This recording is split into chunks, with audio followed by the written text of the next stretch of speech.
เพิ่มเติมได้ที่วัดฝายหินโทรศัพท์ 098-103-8676 และ 087-915-2924 ร่วมสืบสานประเพณีอันดีงาม สร้างบุญกุศล เสริมสิริมงคลแก่ชีวิต อย่าพลาดโอกาสอันดีนี้ แต่ในเอกสารของอาจารย์ปรีดีไม่ได้พูดอย่างนั้นนะ แต่ท่านก็โดนข้อกล่าวหานี้เหมือนกันนะฮะในเล่มเหลืองนะครับ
ได้สารตั้งต้นนะมันเป็นประวัติศาสตร์ที่ว่านี่แหละให้คนไทยมันจะภูเขาอันไตนั่นแหละข้อที่สองมันก็ทำให้เข้าใจคลาดเคลื่อนในเรื่องขนบธรรมเนียมประเพณีต่าง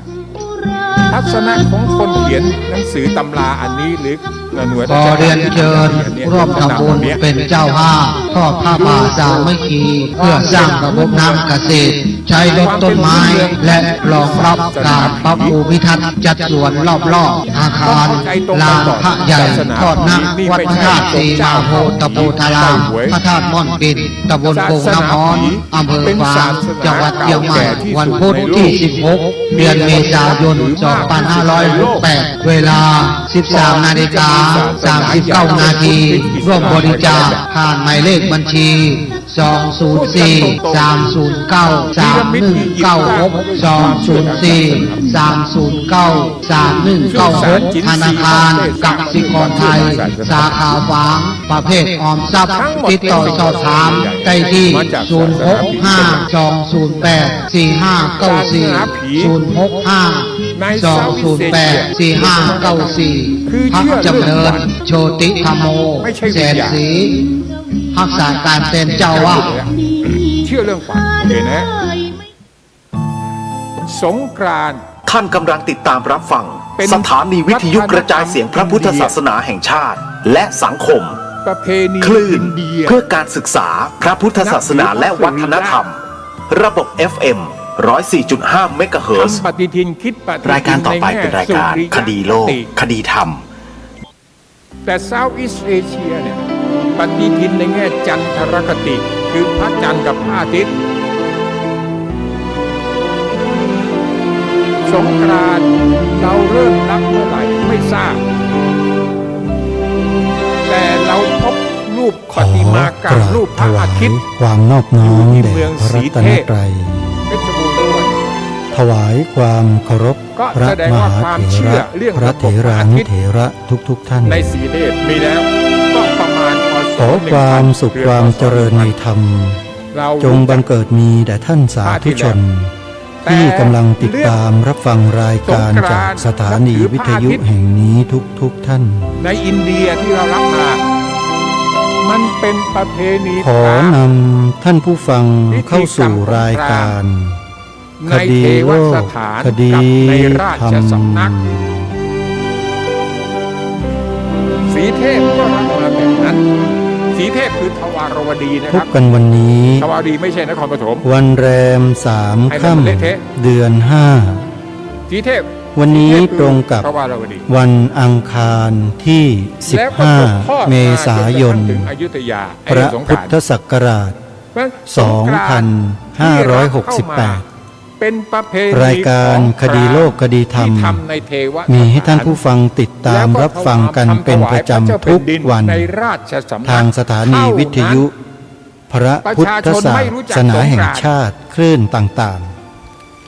เอก ท่าน สา ผู้ ร ฟัง สำคัญ สามารถใช้โทรศัพท์ บันทึกของ มือ ลาลู ถื แบ อ ร์ในสมัยอยุธยา ระบบ Android ประชาชนไม่รู้จักสงกร ดาน ต์ วน์โหลด เลยครับ แอปพลิเคชัน วิทยุ พุทธศาสนาทั่วไทย ตรงกับ เพื่อติดตามรับฟังรายการนี้ได้เป็นประจำทุกวัน สงกรานต์เมษายนบรรทุสุริยคติ และสามารถรับฟังรายการธรรมะ มันเป็น อ ประเพื่ น ณีอินเดีย ๆ จาก ภค สถานี ใต้ วิ ที่ ท เร ยุ เรีก พระพุทธศาสนา อินเดีย แห่ ภาค ง เหนือ ชาติ สงกรานต์เขาอีก ที่รวมกันอยู่ ไต ใน รง แอปพลิเคชัน อิเดีย นี้ ประเทศใหญ่มากเพราะฉะนั้นประเพณีไม่ตรงกัน 48 สถานี มัน ได้ เป็นของธรรมิน อย่าง เดี อิสระ ใต้เรารับ สิ่งที่ท่านยังไม่เคยได้ฟัง ราชสำนัก Southeast Asia โดยเฉพาะในประเทศไทย ท่านก็จะได้รับฟัง จากธรรมินอินเดียใต้ สิ่งใดที่เคยฟังมาแล้ว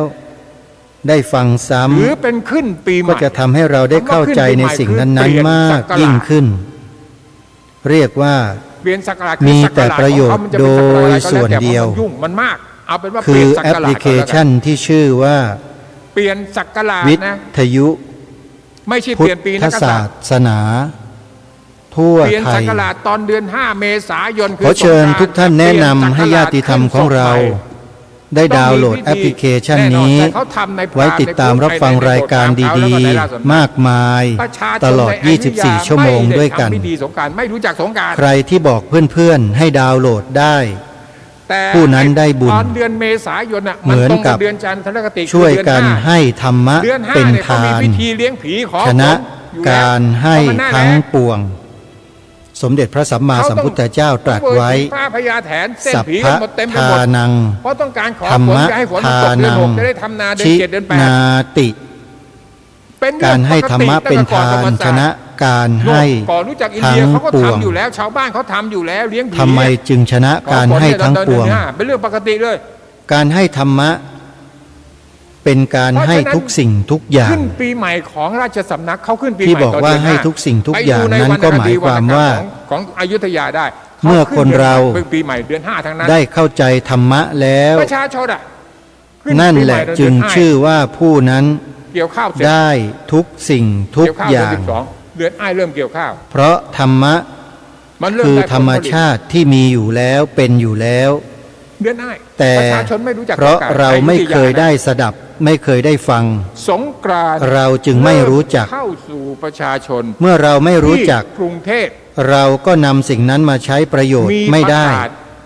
เป็นจารึ เราก็โทษนั่น โทษนี่ ในวิ โทษ หาร นู่น พระ โทษคนโน้น วัด โทษคนนี้ เล่า แต่เราไม่เคยดูตัวของเราเองเลย เรื่องต้นกำเนิดสงกรานต์ ทำไมท่านจึงให้เราดูตัวเอง สงกรานต์ในกรุงเทพ เพราะเมื่อเราย้อนกลับเข้ามาพิจารณาเพ่งพิษสิ่งที่อยู่ในตัวของเราเอง ให้เห็นแจ้งรู้จริงแล้ว ประชาชนไม่ได้อ่าน นั่นแหละชื่อว่าเราได้ประโยชน์อย่างสูงสุด ที่ชอบพูกันนักรายการที่3สร้างจารึกวัดโพ เพราะสิ่งเหล่านี้เราจะไปหาที่ตัวคนอื่นนั้น เฮ้ย หรือไปเพ่งดูคนอื่นนั้นไม่ได้ หาไม่เจอ นอกจากเพ่งดูตัวของเราเองเท่านั้น เพราะฉะนั้น ดูแค่นั้นแหละ การให้ธรรมะเป็นทานชนะการให้ทั้งปวง ก็คือการศึกษาเรียนรู้ ดูตัวตนของเราให้เห็นแจ้งรู้จริง มึงได้แต่อยู่นอกวัดไอ้หอ แล้วเราก็สามารถที่จะได้ทุกสิ่งทุกอย่าง ความจริงกัน ตามที่เราปรารถนาได้ เพราะ ทุก ฉะ อ นั้ ย่าน ง ส โย ง ม กรานต์ที่วิหารพระนอน อันนี้อย่าเพิ่งเชื่อ ก็แค่ให้พระครู แต่จงทำให้ปรากฏเกิดขึ้นเสียก่อน เจ้านายพระองค์ขององค์ ถ้ายังไม่ปรากฏเกิดขึ้น แล้วก็อ่าไปอย่างนั้นแหละ ความรู้สึกดังกล่าวก็จะไม่เกิดขึ้นเหมือนกัน อยู่สูงชะโงกเข้าไป แต่เมื่อไรที่เราได้เพ่งพิจารณาข้อธรรม มันเป็นงานที่ อย่างชัด พระเจ้า แจ้ง แผ่นดินเขาทำ รู้แจ้งเห็นจริงแล้ว เพื่อความเป็นจักรพรรดิ คำตอบทุกอย่าง เขไม่ได้ทำให้ จะมาปรากฏ เพราะจารึกทั้งหลาย โดยที่เราไม่ต้องไปร้องขอไม่ต้องไปซักถามใครอีก ไปดูวัดโพอ่ะ มันปรากฏอยู่ที่ในใจของเรานี่ชัดแจ้งเลยโย แม่ ม งยาว นี่คือเรื่องจริงนะ แล้วมันอยู่ใน แต่เราต้องเดินมาให้ถูกต้องให้ถูกทาง เดินตามสติปัฏฐาน สงกรต์ สี่ ก็ยังไม่เป็นที่รู้จัก อย่าง ประชชนทั่วไป เคร่งครัด จน เข้มงวด ต้องประกาศสงกรานต์เอาไปติด อันนี้ ไว้กับ เป็นเรื่องที่สำคัญมาก เพ ราะฉะนั้นการฟังธรรมการให้ธรรมะเป็นทาน จึงชนะการให้ทั้งปวงดังนี้แหละท่านผู้ฟังนะแล้วเราจะได้ทุกสิ่งทุกอย่างขอให้เพียงว่าเราได้เริ่มต้นนับหนึ่งให้ได้ปีนี้นาคให้น้ำกี่ตัววะนับหนึ่งนั้นก็คือเริ่มจากการฟังครูบาอาจารย์ทั้งหลายท่านเห็นอานิสงส์แห่งการฟังท่านจึงจัดตั้งสถานีวิทยุพระพุทธศาสนาขึ้นทั่วราชอาณาจักรก็หวังจะให้พวกเราได้ฟังธรรมกันนี่แหละหลังรัชกาลที่3เนี่ยรายการคดีโลกคดีธรรมก็มาประกาศให้พวกเราได้รับทราบกันว่าบัดนี้เราไม่ต้องไปซื้อเครื่องรับส่งวิทยุเครื่องเทอะๆใหญ่ๆต่อไปแล้วโยมและทำให้ราชการเหมารวมว่าเป็นเรื่องเดียวกันระบบออนไลน์ผ่านโทรศัพท์มือถือมันเข้ามาแทนที่ทุกสิ่งทุกอย่างหมดแล้วมันสะดวกทุกอย่างเลยเราใช้โทรศัพท์มือถือเครื่องเดียวฟังได้ถึง48สถานีวิทยุโยมคิดดูมันดีกว่าเครื่องรับส่งที่ฟังได้เพียงไม่กี่สถานีไหมล่ะโยมและสถานีแต่ละสถานีในสถานีวิทยุน่ะโยมไปฟังดูเถอะขายยาขายของขายน้ำผลไม้ขายนู่นขายนี่โฆษณาชวนเชื่อเต็มไปหมดเลยโยมก็บอกขึ้นปีใหม่พม่าโยมว่าจริงไหมลาวก็บอกขึ้นปีใหม่ลาวจะมีสถานีวิทยุธรรมะของพระสงฆ์สอดแทรกเข้ามาแล้วฟังชัดๆอยู่ในเครื่องรับส่งของโยมเนี่ยมันหายากเหลือเกินแต่ตอนเนี้ยมีแอปพลิเคชันไว้บริการแล้วโยมไม่ดาวน์โหลดไปไว้ในโทรศัพท์กันเองเหมือนการเมืองช่วยไม่ได้แนะนำแล้วบอกแล้วปัญหาคือถ้าเราไม่ทำเราก็ไม่ได้แล้วส่วนใครเขาจะไปแต่ถ้าเราทำหมายความว่าเราเข้าไปดาวน์โหลดเข้ามาไว้ในโทรศัพท์เราก็จะได้เยอะแยะมากมายเลยนะอันนี้ขอฝากไว้เป็นเบื้องต้นเรื่องแอปพลิเคชันที่ชื่อว่าทำให้ประชาชนเนี่ยวิทยุคนหูบอดหูหนวกตาบอดพุทธศาสนาแล้วถูกหลอกไงทั่วไทยไปคุยกับคนอื่นที่ตั้งชื่อแอปว่าวิทยุพุทธศาสนาทั่วไทยก็เนื่องด้วยว่าแอปพลิเคชันนี้ได้รวบรวมสถานีวิทยุทั่วทุกภูมิภาคของประเทศไทยมาไว้ในที่เดียวกันแล้วส่วนหนึ่งอันนี้ต้องขอบอกนะว่าส่วนหนึ่งเท่านั้นนะ48สถานีเนี่ยเป็นแค่เพียงส่วนหนึ่งเท่านั้นจริงๆมีอยู่ประมาณ100 กว่าสถานีแต่ครูบาอาจารย์อีกจำนวนหลายรูปที่เป็นเจ้าของสถานีวิทยุท่านยังไม่ทราบว่ามีแอปพลิเคชันนี้ไว้รองรับสถานีวิทยุของท่านแต่ท่านไม่ทราบอันนี้ถ้าหากญาติโยมท่านใดไปบอกท่านนะโยมจะได้บุญมากกว่าใครๆเลยนะโยมเท่ากับว่าโยมบอกสถานีวิทยุให้ดาวน์โหลดแอปหรือให้ลงมาในแอปเนี่ยโยมแล้วคนอีกจำนวนมหาศาลได้ฟังโอ้ยโยมได้บุญเยอะกว่าบอกดาวน์โหลดแอปธรรมดาด้วยบอกให้ผู้อำนวยการสถานีวิทยุนำสถานีวิทยุท่านมาเข้าในแอปเนี่ยโยมได้บุญเยอะมากๆเลยโยมนะถ้าใครมีครูบาอาจารย์สนใจที่จะเข้ามาร่วมอยู่ในพื้นที่เพื่อที่จะเผยแผ่หลักธรรมคำสอนกิจกรรมของทางสถานีวิทยุของท่านเนี่ยให้โยมแจ้งบอกกับท่านแล้วก็ให้ท่านติดต่อไปโดยตรงที่วัดป่าจริยธรรมอำเภอนาด้วงจังหวัดเลยให้ท่านโทรติดต่อไปที่เจ้าวาดพระครูจริยสารธรรมได้เลยนะโยมนะแล้วทำพิธีท่านจะเป็นผู้ดำเนินการจัดการให้ขึ้นฟ้ามีเงื่อนไขมีอะไรต่างๆระเบียบวินัยยังไงเดี๋ยวท่านจะแจ้งบอกให้รับทราบด้วยกันอาตมาภาพเพียงแค่กระจายข่าวบอกให้ญาติโยมไปบอกกับพ่อแม่ครูบาอาจารย์ของเราอีกรอบหนึ่งเผื่อท่านจะไม่ได้รับฟังรายการนี้ท่านเลยไม่ทราบโยมก็นำข่าวนี้แหละไปแจ้งบอกกับท่านบอกกับท่านว่าบัดนี้มีพื้นที่ ทางโลกโซเชียลเป็นแอปพลิเคชัน แต่น่าเสียดายกระทรวงมหา เขา ดไทย เปิด ไม่นมัน โอกาสให้สถานีวิทยุพระพุทธศาสนาคลื่นต่างๆเนี่ยมาใช้บริการได้นำเสียงที่ออกอากาศเนี่ยมาออกผ่านแอปพลิเคชันนี้ไปสู่ผู้ฟังอีกจำนวนเรือนหมื่นเรือนแสนเรือนล้านได้เลย บอกท่านนโยมนะ ได้บุญกัน ค่ะ ร่วมกัน ท่านอาจารย์ก็ได้ตอบ เอาละ คำถม ท่านสาธุชน ไปเยอะแล้วนะคะ ก็มา ในส่วน เริ่มที่ ของ ข่าวประชาสัมพันธ์ คำถามจากทางบ้าน ข่าว เท่ที่ แรกกันก่อน คือมันจะอยู่ในเนื้อหาที่ วันมหาสงกรานต์ปีนี้เช่นเคย ในครั้งเนี้ยค่ะเรา วัด ได้ หลาย มีกร ๆวัด บันทึก ในเขต ทป กรุงเทพมหานครและปริมณฑล ให้เข้าถึง จัด ไผ่ งาน ท วันสงกรานต์ หอสมุดรัฐสภาชาแนลนะคะ โดยเฉพาะ ค่ะ วัด มีอีกคำถาม ที่อัตม หนึ่งค่ะอาจารย์ ภาพ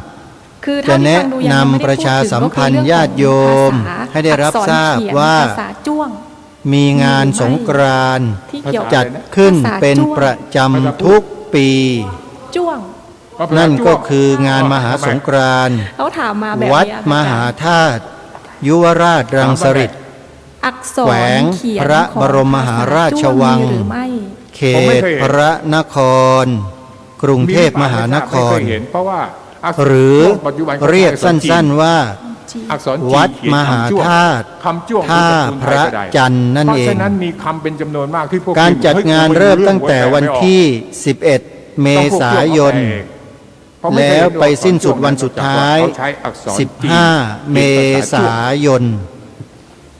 ที่ท้องสนามหลวงอยู่ติดกับวัดมหาธาตุเลยโยม จากทางเพจเลิศ มีงานใหญ่มหึมาแน่นอนกระหึ่มตลอดทั้งวันทั้งคืนแน่นอนโยม กรุงเทพจึง มาเที่ยวแล้วก็มาแวะมาทำบุญที่วัดมหาธาตุได้เลย จึงรีกคนเชียงใหม่ว่าลาว ทำบุญอะไรพระคุณเจ้าวันสงกรานต์ คนเมือง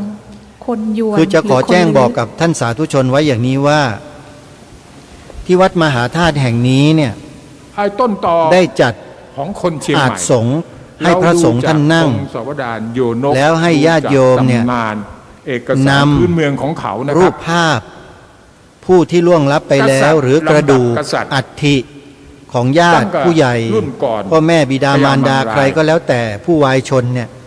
มาประกอบพิธี นำหน้าด้วยคำว่าลาว ให้พระท่านสวดมาติกา เช่น บังสุกุลทำบุญ ลาวครอบ อุทิศ ลาวข้าง ให้ท่านเหล่านั้น ลาวโน่นลาวนี่นำ ถือว่าเป็นการทำที่ประหยัดได้ผลเป็นที่หนึ่งเลยโยม อันนี้เรื่องจริงนะ โยมนะไม่ได้โกหก ที่หลาย ๆ วัดก็นำเอาแบบอย่างของวัดมหาธาตุเนี่ยไปใช้กันเยอะ หมายถึง แต่ต้นฉบับเนี่ยอยู่ที่วัดมหาธาตุนะโยม ห นะ รือมีค่าเท่ากับ ใครจะทำบุญอุทิศ ควรจะแปลว่า อย่างประหยัดสุ ขุ ด นหรือกษัตริย์ ๆ และผู้ที่ล่วงลับไปแล้วก็ได้บุญสุด แบบเยวกั ๆนะโยมมาที่วัดมหาธาตุระหว่างวันที่ เจ้าดารา 11 รัศมี ถึง 15 เมษายน ขอประทานโทษ จัดงานตั้งแต่วันที่ 11 ถึงวันที่ 15 5 วันเลยโยม แล้ววันสุดท้ายวันที่ เจ้าดารารัศมี 15 จะมีพิธีสงน้ำพระ พระ ด้วย วรชัยอ่ะ อ้าวใครสน แล้ว ใจ เด็กจากเชียงใหม่ จะนำอัฐินำกระดูกผู้ที่ล่วงลับ แขกผู้ใหญ่ที่เราเคารพ ทั้งหลาย เพื่อมาประกอบพิธีบังสุกุลอุทิศบุญกุศลให้ท่านนะโยมนะ ให้จดเบอร์โทรศัพท์ นี่คำบอก เพื่อ ล่นะครับ สอบถาม ผไรู้ รายละเอียด งนะครับ ได้เลย ผมมีแต่คำบอกล่า หมายเลขโทรศัพท์ ฉันเป็นลาว 0 ฉันจะไม่ยอมนุ่ง 8 โจงกระเบน 1 ฉันจะนุ่งสิ้น 6 เพราะฉะนั้น 9 เจ้าดารารัศมีไม่ยอมนุ่งโจงกระเบน 4 เพราะคนในวังหลวง 5 กรุงเทพต้องนุ่งโจงกระเบนดิ 1 9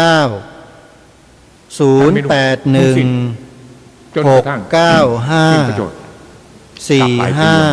1 ท่านบอกว่าท่าน 9 เป็นลาว งานมหาสงกรานต์วัดมหาธาตุท่าพระจันทร์นะโยมนะ ในขุน มาร่วมบุญ ช้างขุ กัน แผ นะฮะการทำบุญครั้งนี้ทางวัดมหาธาตุ ตอนที่ขุนแผนไปตีเชียงใหม่ ท่านได้เขียนข้อมูล ประชาสัมพันธ์ไว้ว่า ไอ้ขุนแผน ให้บริจาคปัจจัย ก็ แท เอา นการขนทรายเข้ามาวัด เพื่อนำปัจจัยเนี้ย ใฉลยมีลูกสาว มาบูรณะปฏิสังขรณ์พระอารามโยม ก็เอาอีลาวทองมา บริจาคปัจจัยดีที่สุด ง่ายที่สุด พระพันภาษา เร็วที่สุด ให้อีลาวทอง สะดวกที่สุด ให้เป็นเมียขุนแผน ไม่มีอะไรจะสะดวกเท่านี้แล้วโยม ลูกสาวในบ้าน ขอให้เจตนาเป็นกุศลเป็นบุญกันนะโยมนะ ส่วนใครมีเจตนาที่เป็น ขุนแผ บาน ก็ ป พา แม่ เที่ยวไป ดาวทอง พูดบอกว่าถวายปัจจัยพระเป็นบาป นั่ง พระ เอ รับ ไป เงินแล้วเป็นมหาโจร คนพวกนั้นแหละ ม่วัทอง เป็นคนบาป ห็ โยม แล้วมีนางลาว เห็นคนอื่นก็ทำบุญ ทอง ทำทานแล้วอิจฉาริษยา ด่าชิบหาย ก็เลยอยากจะให้เลิก ใน ไม่ให้ทำกับพระ ใน โยม มี โยมไปเชื่อคนพวกนี้ก็ วันทอง ตลกมากเลยนะโยมนะ รู้สึกว่าชีวิตนี้ตลกเหลือเกินที่ไปเชื่อคนพวกนี้ง่าย ค่อน ๆนะถ้าใครเชื่อก็เชื่อไป แต่ก็อย่ามาทำลายวัฒนธรรมจารีตประเพณีอันดีงามของชนเผ่าไทยของเราก็แล้วกัน นี่ไงลาว นะ ก็ฝากไว้พวกเราให้ช่วยกันโยม เขาเรีกตัวเขาว่าลาว งานต่อไปคือ เขาก็ถูกคนอื่นเรียกว่าลาว งานในเดือนพฤษภาคม คือชาวนา อยู่ที่ ปัญหา จังหวัด มัน เล เกิดขึ้ ย น กับ เมื่อ จังหวัด ทางร ต ถ รา ไฟ ด ถึงเชียงใหม่ งานนี้ก็คือ คนเชียงใหม่ งานปฏิบัติธรรมสัญจร ไม่อยากเป็นลาว จังหวัดเลย จังหวัดตราด แต่ไม่รู้จะเป็นอะไร ระหว่างวันที่ ใครเขาก็รู้ 2 ถึง เลยสร้างคำใหม่ 4 พฤษ ขึ้นมา ภา เรียกว่า คม คนเมือง 2 ถึง 4 พฤษภาคมนะโยม ใครที่จะเดินทาง เขาไม่เรียก ไป ตัวเอง ร่วม ว่าคน ง เมือง านปฏิบัติธรรมสัญจร ที่จังหวัดตรา เพ ด ราะฉะนั้นคำคนเมืองเป็น ใน คำใหม่ ปีนี้ เพื่อหลีก ทา เลี่ย ง คำา วัดศรีอุดมวงศ์ หลัง ป จ ระ ถ กา ไฟ ศ ไป เชิญ ถึง ชวนญาติโยมให้จองที่นั่งกันได้แล้ว ตั้งแต่บัดนี้เป็นต้นไปนะโยมนะ อยู่ในหนังสื ใครจะเดินทางร่วมไปงานครั้งนี้ วิศักดิ์ก็อธิบาย ให้โทรศัพท์ติดต่อ สอบถามไปที่วัดศรีอุดมวงศ์ได้เล ทั้งหมดเนี่ย ย มันเป็นหลักฐานทาง หมายเลขโทรศัพท์ ไม่ได้พูดลอยๆ 0 ผมเอามาทั้งหมดผมไม่ได้คิดเองทั้งหมดนี่เอามาทั้งหมดนี่จากคนอื่นทั้งนักวิชาการทั้งนั้นเลยนะ 8 และหลักฐานพงศาวดาร 0 ก็เป็นอย่างนั้น 4 พงศาวดารโยนก 9 8 คนที่ทำเรื่องนี้ 089 อยู่ในสมัยรัชกาลที่สี่ต่อที่ 840 68 ท่านอาจารย์พระครูดมวรานุวัตร พระยาประชากิจกรจักร จัดงานปฏิบัติธรรมสัญจร เป็นหนังสือคลาสสิก จังหวัดเลย จังหวัดตราด ไปอ่านดูได้อ่านดูได้ 2 ถึง 4 พฤษภาคม แล้วก็เป็นหลักฐาน ศก ความเป็นลาวชัดเจน นี้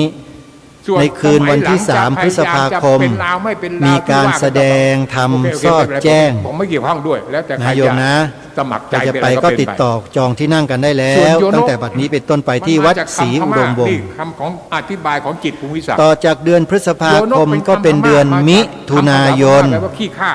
ที่วัดศรีอุดมวงศ์ แล้วคน จัดงานปริวาสกรรม นมาโยนกแล้ว ตั้งแต่วันที่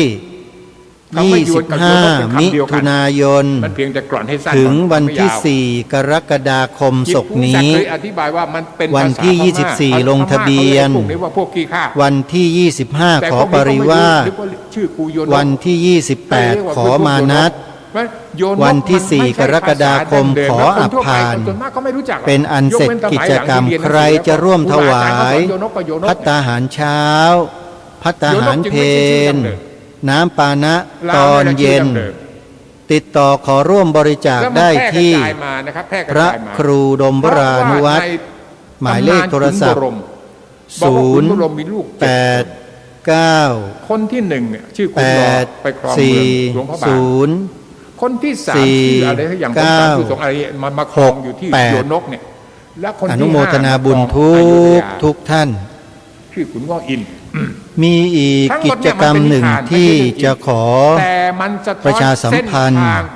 การ เชิญชวนพุทธบริษัท ที่ภาษาตระกูล ที่อยู่ในส่วนกลางกรุงเทพมหานครแล้วก็ปริมณฑล ในลุ่มน้ำเจ้าพระยานี่แหละ ไปร่วมกิจกรรม คือ กัน เส้นทางหนึ่งมันไป นั่นก็คือ โยนกล้านนา งานมอบรางวัลเสาอโศก และเส้นทาง ผู้นำศีลธรรม นลงาข้างล่างเนี่ยมันลงมาที่ ประจำปีพระพุทธศักราช 2568 มันไม่ใใช่เรื่องจริง มันเป็น ณ สะท้อนเส้นทาง อาคารหอประชุม และไอ้เส้นทางเดินของภาษานี่แหละมันเป็นตัวทำให้เรียกตน 48 พรร เองว่า ษา ไทย มหาวิทยาลัย มหาจุฬาลงกรณราชวิทยาลัย อำเภอวังน้อย จังหวัดพระนครศรีอยุธยา ซึ่งจะจัดให้มีขึ้น ในวันพุธที่ ทำให้บาลีไป 14 พฤ เข้า ษ ไปเรีย ภาก คม คนที่เรียกตัวเองว่าไทย พระ หรือ พุท ไท ธ ย ศักราช มาเป็นภาษาบาลีเข้าไปเรียกว่าเทยยะ 2568 เทยยะมันก็เป็นภาษา เริ่มงานตั้งแต่ มียอยักษ์ตามมา เวลา 7 นาฬิกาเป็น พราะฉะมั ต้น ต้อง ไป ระกอบกับบาลี โดยมี ของ กำหนด เถว การ แบบลังกาด้วย ดังต่อไปนี้ เถวะแบบอื่ก็ไม่ใช่นะต้องแบบลังกา มัน เวลา ถึงจะเป็นคนไทย 7 นาฬิกา ได้มันถึงจะเป็นภาษา ถึง ไทย เวลา 8 นาฬิกา ถ้มันยัง 30 นา อยู่ที่ ที อื่นมันยัง โดยประมาณ เป็นภาษาไทยไม่ได้ พระสงฆ์คณะกรรมการแขกผู้มีเกียรติที่รับเชิญ ล้านนาก็เป็นภาษาล้านนา ผู้เข้ารับรางวัล ไต่ล้นนา เสาอโศก ผู้นำศิลธรรม ในสมัยโน้นนะครับ ผู้เข้ารับของที่ระลึก คำว่าลาว และ ก็ บุ แป ค ว่า คลที่ทางองค์กรได้เชิญ นี่มัน ร่วม สย ลง กรุเทพ ทะเบียน กรุงเทพมีอำนาจ รับบัตร แล้วมันไปดู โบ เข้าสู่ที่ได้กำหนดไว้ เวลา 8 นาฬิกาถึง 10 นาฬิกา พระราชยานวัชระชิโนภาส หรือพระอาจารย์ต้น บรรยายพิเศษเรื่อง ธรรมนาวาวัง เวลา 10 นาฬิกาถึง 11 นาฬิกา พระพรหมวชิราธิบดี อธิบดีสงฆ์วัดมหาธาตุยุวราชรังสฤษฎ์นายกสภามหาวิทยาลัยมหาจุฬาลงกรณราชวิทยาลัย ง่ายสุดเลยนะครับ ประธานสงฆ์ แซว เดินทางถึง ให้ดูแลหน่อย อาคารหอประชุมมวก 48 พรรษา ปกติจำศีล มหาวิทยาลัยมหาจุฬาลงกรณราชวิทยาลัย การเมืองหน่อยเพราะว่า พลเอกธงชัยเกื้อสกุล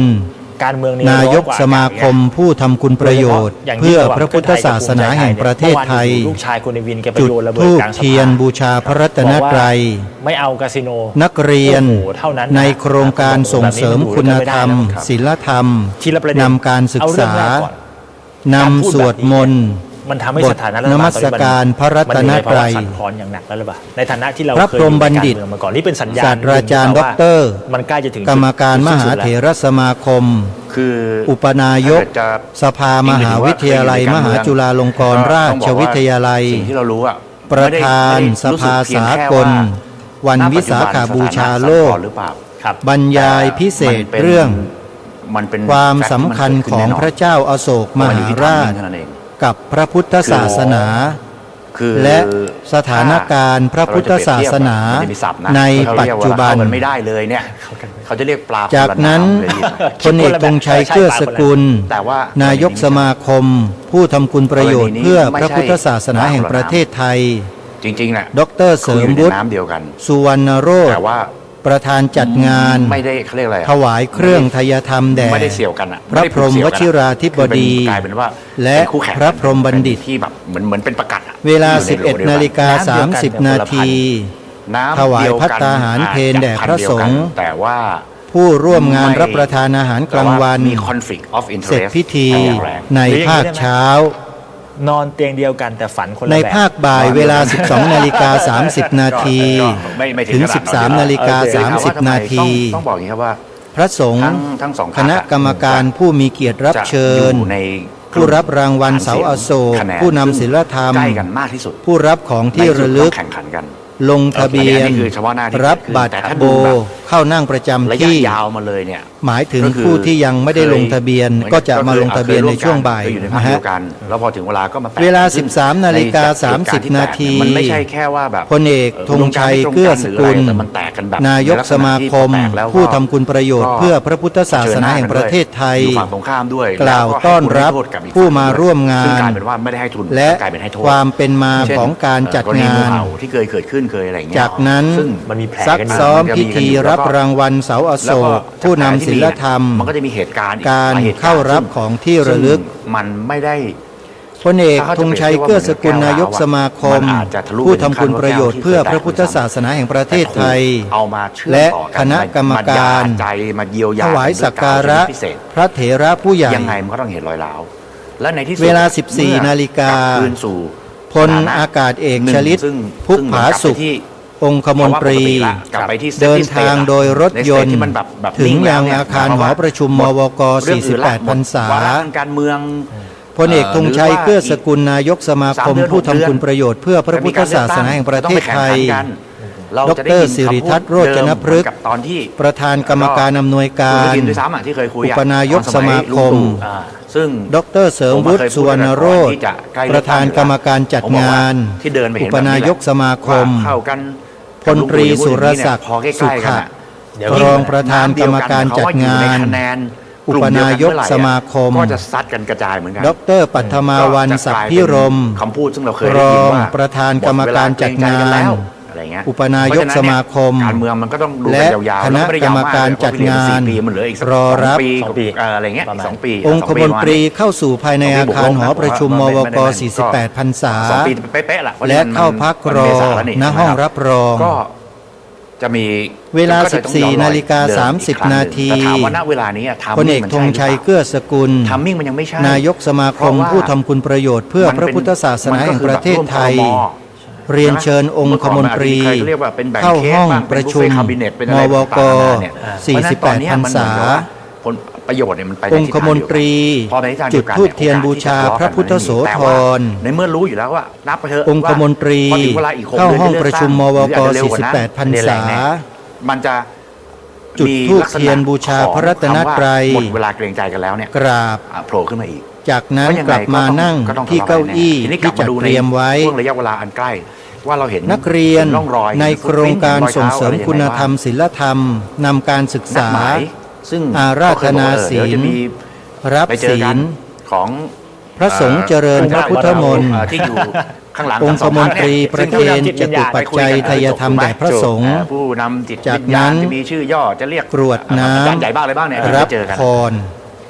นักข่าวก็รู้ พิธีกร เรียนเชิญดร.เสริมบุตรสุวรรณโรธประธานกรรมการจัดงา ไม่ได้เจ น อกัน ใช่ กล่าวรายงานวัตถุ ซึ่งทุกคนก็รู้อยู่แล้ว ประสงค์ ถ้าเกิดไม่เจอกันอย่างเงี้ย ของการจัดงาน ไม่ใช่เรื่องที่ดีแน่ แล้ววันนั้นมีบางคนรอ พลตรี แล้วด้วยนะ สุรศักดิ์ รอว่า สุ อีกคน ขะ จะมาเจอด้วย อุปนายกสมาคม ไอ้ตรงนั้นเดี๋ยว ผู้ทำคุณประโยชน์เพื่อพระพุทธศาสนาแห่งประเทศไทย อืม อ่านรายชื่อ พอตรงเนี้ย ผู้ รายละเอียด มอบเงิน ราไห็ สมทบทุน เพราะไม่เห็ มูล เราก็ นิ ไม่รู้ ธิ ว่า พระดาบท ก่อนที่ จำนวน บอการออยู่แล้วไม่มา 4 ราย เนี่ยมันเป็นอย่างนั้นหรือเปล่าหรือว่า บุ มี ค ท่า ค ที ล อะไรอย่าง ผู้ เงี้ย ทำคุณประโยชน์ด้านศาสนา ซึ่งมันก็เป็นร่องรอยให้ สัง เห็น คม ว่า และประเทศชา มัน ติ จะมีสองด้าน เข้ารับรางวัล ด้านหนึ่ง เสา คือแบบ อโศกผู้นำศีลธรรม ดีไปเลยแบบโลกสวยไปเลยว่า จำนวน เขาเจอแล้วแต่เขาปิดกันเงียบไม่มีใคร 150 รูป แต่มีทางก็ ค ไม่ น ได้เจอกันเลยไม่ได้เจอกันเลย ซึ่ง ดร มันอยู่ พา สอง นุ ขั้ว รัตน์ เลย บุญส่ง มันน่าจะออก อาจารย์มหาวิทยาลัยเทคโนโลยีราชมงคลธัญบุรี หลังจากนั้นที่เกิดขึ้น อ่านรายชื่อ จนกระทั่งที่ ผู้สนับสนุนการจัดงาน ที่พูดเมื่อสักครู่ เข้ารับของที่ระลึก ซึ่ง จำนวน ค่อนข้างที่จะ 100 ราย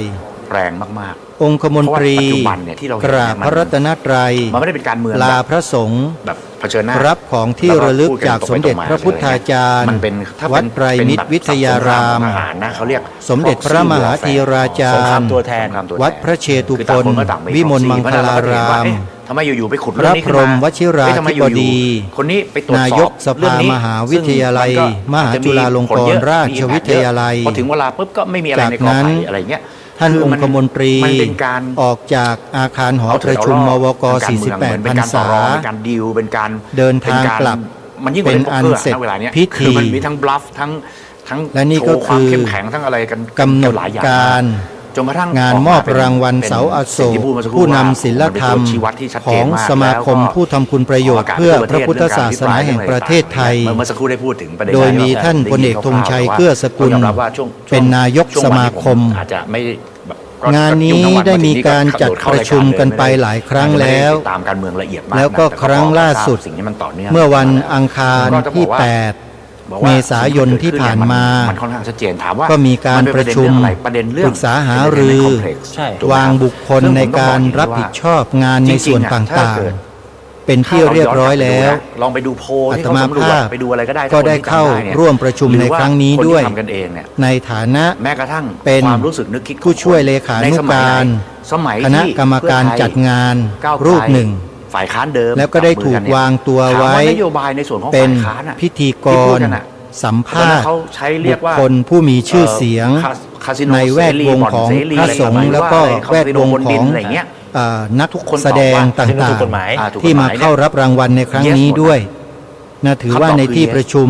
ซึ่ง ของ กร สมาคม ถ้าผมจำ ผู้ทำ มี คุ กา ณ ทำ ประโยชน์ แต่ เพื่อ ไม่ พระพุทธศาสนาแห่งประเทศไทย คนตอบรับ โดยเฉพาะ ในรื่องของคาสิโนเนี่ย ท่านประธานในที่ประชุม คือนายกสมาคมผู้ทำคุณประโยชน์เพื่อพระพุทธศาสนาแห่งประเทศไทย ศาสนาที่เขาเคร่งครัด พลเอกธงชัยเกื้อสกุล ได้เอ่ยในที่ประชุมเลยว่าต้องให้ท่านพระครูปลัดนรงฤทธิ์ เขาก็มีทั้งหลายที่ และพระครูวินัยทรวิโรจน์ คาสิโนใน ศิ รูป ริ แบบ สาโร ที่ ที่ เป็ เขา นผู้ คนในประเทศย สั อ ม มรับ ภาษณ์ และ บุ สา ค มารถ คล เปิด สำคัญ แต่จริงๆเนี่ยมันอยู่ ใน ที่ งานนี้ด้วย การสื่อสาร ก็ต้องขออนุโมทนา ซึ่ง ขอบคุณ อันดับแรกเลยเนี่ย ท่านนายก คือ สมาคม มันต้อง ผู้ทำคุณประโยชน์ สื่อสารกับประชาชน เพื่อพระพุทธศาสนาแห่งประเทศไทย แต่ว่าบ้านเรามัน ที่ท่านไว้วางใจ มันมีเบื้องหลังอีกว่า และได้มอบหมายหน้าที่นี้ ทุกเรื่องเคยตรงไปตรงมาไหมก็น้อยมาก ให้แก่ สอง อัตมาภาพ ก่อนที่ประชาชนจะได้รู้ ญาติ เนี่ย โยมก็อนุโมทนาแสดงความยินดีร่วมกันนะโยมนะ ผมแยกระหว่าง ในฐานะที่อาตมาภาพเอง คาสิโน เป็นพิธีกรในรายการสถานีโทรทัศน์มาหลายปี ก็แน่นอนแล้ว ประสบ จังหวัด กา อะไร ร เกี่ยวข้อง ณ์ที่ กับ ทำหน้าที่ บุรีรัมย์ อยู่ตรงนั้นเนี่ย ผมถามว่าบุรีรัมย์ ทำให้ ทุก ผู้ วัน หลัก เนี้ย ผู้ใหญ่ มีอะไรบ้าง ในแวดวง ที่เป็นจุดเด่น ทางพระพุทธศาสนาของเรา สนามกีฬา ได้เห็นความสามารถ แล้วก็ไว้วางใจในการทำงาน ฟุตบอล ก็เลยมอบหมายหน้าที่นี้ให้นะโยมนะ ต้นของเมืองไทย นะ ถูกไหมครับ ในรายการ ทุอย่ คดีโลก ได้ คดีธรรมนี้ญาติโยม สิ่งเห สา ล่านี้ ธุชน คือ พระคุณเจ้าครูบาอาจารย์พระเถรานุเถ มันคือ ระ entertainment นะ ที่ติดตามรับฟังรายการนี้มาโดยตลอด เป็น entertain คน ก็คงพอที่จะเข้าใจถึงหน้าที่ที่ได้รับมอบหมายตรงนี้ ให้กับออกกำลังกาย ที่ทางสมาคม ก็ไได้ตังค์ ผู้ทำคุณประโยชน์ ได้จากคนดู เพื่อพระพุทธศาสนา ได้จากคน ประเทศไทยได้มอบให้นะครับ ได้อะไรต่างๆแต่ว่า เพราะประสบการณ์และความสามารถ เพราะฉะนั้นเนี่ยตรงนี้ ที่ ผมจัด ทาง ในกลุ่ม ผู้หลักผู้ใหญ่ entertainment ท่านได้ติดตามได้ดูได้เห็น ซึ่ง มาโดยตลอด ถ้าถามว่า ท่านก็เลยวางตัวไว้ในเบื้องต้น แต่ไม่แน่นะครับพอถึงเวลาจริงๆเนี่ย คุณไปเป็นหลาย ก็อาจจะมี แล้วก็ป บุ ระ ค สบ คลที่มีความสามารถสูงกว่า ขึ้นเป็นไม่รู้กี่สิบ มี เท่า ประสบการณ์มากกว่า ถามว่าไอ้ ก็อาจจะมาเข้าแทนที่ก็ได้ อันนี้เป็นเรื่องที่ยังไม่แน่นอนนะฮะ เท่าไหร่เนี่ย เป็นเพียงแค่ มันไปอยู่ที่โน่นนะ ในที่ประชุมได้เสนอเท่านั้นเอง แล้วมีข่าวไหมอะว่า แต่ถึงวันจริง ๆ แล้วก็อาจจะเปลี่ยนตัวบุคคลในการทำหน้าที่ก็ได้นะโยมนะ แล้ว ตาม ถามว่า ความเหมาะสม ถ้าได้แล้วมันจะ อัน เกิด นี้ การ ก็ต้องเข้าใจกันไว้ด้วย แต่ที่แน่ ๆก็คือว่า ถ้าเกิดมี ในวันที่ มันก็น่าขัดแย้งหนึ่งบอก 14 พฤษภาคม คาสิโนไม่เกี่ยว คือวันจัดงาน มีส่วนน้อย มอบรางวัลเสาอโศก 10% ผู้นำศิลธรรมดังกล่าวเนี่ย แต่ผมจะบอกอย่างนี้ว่าก็ถ้าเกิดคาสิโน จะมี ไเยว การบรรยายพิเศษ เป็นสิ่งที่สำคัญที่สุด โดย เนี่ย ท่านเจ้าคุณ ถมว่อแล้วทำไมไม่ทำ 90% พระราชยานวัชระชิโนภาส เขาค่อยทำไป หรือพระอาจารย์ต้น ซึ่งถามว่าผมตอบแทนรัฐบาล เจ้าของ จริงๆ ธรรมนาวาวัง ก็คือ ท่านจะบรรยายในช่วงเวลาประมาณ 8 นาฬิกา 30 นาที ถ้ไม่มีคาสิโนซึ่งเป็นส่วน จนถึง 10% เวลา 10 นาฬิ ก็ กา ไม่มีใค เล ร ย มาจ่ายตังค์ทำ entertainment complex ถือว่า ให้รัฐบล เป็นความ ให้ไทยฟรี เมตตาของ เพราะฉะนั้นกลายเป็น ท่าน ว่า เจ้าคุณต้น entertainment complex ซึ่งบอก ที่ได้ ประชาชนว่ามีผล มา 10%มีแค่ ให้ 10% ความรู้ แต่มันมีผล เรื่อง ย่า ธรรมนาวาวัง ต่อการเกิดขึ้นของ ใน entertainment งาน complex มอบ นี่คื รา สิ่ ง ที่ วัล รัฐบล เสาอโศก ไม่ได้อธิบาย ผู้นำศิลธรรมในครั้งนี้ ประชาชหรือคนทั่วไป ถือว่าเป็นประโยชน์อย่างมาก สาธุชนโดยทั่วไปที่ต้องการจะเข้าสู่ที่ประชุมเพื่อร่วมรับฟังนะโยม มันก็จะ สามารถที่จะเข้าร่วมรับฟังได้นะ เข้าใจเรื่องพวกนี้ดีแล้วก็บอกว่า อาตมาภาพ นเป็นเขเรียกท่านจะ ได้ ใช้คำว่า รับฟังข้อมูล target hardening ในที่ประชุมมาเรียบร้อยแล้ว แบบแข็งข้อ และถ้าหากท่านใดสนใจจะเข้าร่วมกิจกรรม ตัว target เนี่ย งานมอบรางวัลเสาอโศกทองค ซึ่งมันก็เกิด ำผู้นำศิลธรรมดังกล่าว เอาถามผมว่าถ้าเกิด ที่มหาวิทยาลัยมหาจุฬาลงกรณราชวิทยาลัยวังน้อย พระนครศรีอยุธยา ถ้าจับมือกับก้าวไกลตอ ใน เย วันที่ เอาแค่ว่าคน 14 พ เชีย ฤ ร์ ษภาคมนี้ พรรคการเมืองได้เสียงมาก ก็ ที่สุด ให้ ได้ โทรศัพท์ ที่สุด เพื่อ ก้าวไกล แจ้งกับเจ้าหน้าที่ อาจจะ เป็ ได้ น คน การ ไม่ถึ ลง ครึ่ ทะเบียนไว้ก่อนนะโยมนะ แต่ว่าพรรคการเมืองที่มีคนนิยมมาก มีเบอร์โทรศัพท์ เมื่อ ดังนี้ เขามีธงอยู่ตรงข้าม 02 กันแล้วก็เป็นแกนนำของ 954 ฝ่ายค้านกับแกนนำของรัฐบาล 6 มันก็เห็นไม่ตรงกัน 9 แล้วพอเห็นไม่ตรงกันก็จะต้องตำหนิกันบ้างมีติติงกันบ้าง เพราะเป็นฝ่ายค้านนี่เขาเป็นฝ่ายสนับสนุน คนละฝั่งอยู่แล้ว หน้าที่ของการค้านเพราะฉะนั้นเนี่ยก็ต้องพูดในสิ่งที่เป็นเงื่อนไขเขาก็จะไม่พูดว่า และ ฉันก็อยากให้ทำคาสิโนเหมือนกันถูกไหม 089 แต่จริงๆอ่ะถามว่าอยากไหมทุกคนก็มองว่าก็ทำให้มันถูกต้องให้มันโปร่งใสให้มันตรงไปตรงมากับประชาชนหรือจะทำโพลทำสำรวจ เบอร์โทรศัพท์มือถือนะ ทำประชาพิจารณ์ทำอะไรก็ได้ 0 แต่ทุกวันนี้ 8 ทำไปก็ 9 อาจจะไม่ผ่านไงเพราะอีกฝั่งหนึ่งที่หนุนด้วยกันเนี่ยกลายเป็นว่าไปอยู่ตรงข้ามแล้ว เนี่ย มันก็จะเกิดยาก 6 กลับมาใหม่ว่าแล้วในส่วนที่เกิดขึ้น โทรศัพท์เข้าไป มัน ที่ ไม่ใช่ คุณ แค่ โย เรื่ ม อง สุพัต เรื่อง รา ที่พูดในสภาอย่างเดียว สะอาดศรี หรือว่าอย่างที่ สำนักงานสมาคมผู้ทำคุณประโยชน์ พูดเนี่ย เพื่อพระพุทธศาสนาแห่งประเทศไทย คนหนึ่งนะ เพื่อจับจองสำรองที่นั่ง คือ ในวันงานกันได้ก่อนเลยนะโยมนะ ครบเลยไง อาตมาภาพนำมาประกาศประชาสัมพันธ์ ของคำพูดของ เป็นวันแรก แล้วก็ เกี่ยวกับงานดังกล่าวนี้ ไอ้ที่พูดมาก่อน ยังมีเวลาเหลืออยู่อีกประมาณ1 เดือน จักรวาลเรื่องอะไร ก่อนที่งานนี้จะเริ่มขึ้นนะใครที่จะเข้าร่วมงานก็ติดต่อเข้าไปที่สมาคมได้เลย แต่พอพูดตรงเนี้ย วันนี้รายการคดีโลกคดีธรรม ถ้าเกิด ก็จะได้นำ ไม่ บทความ แบบ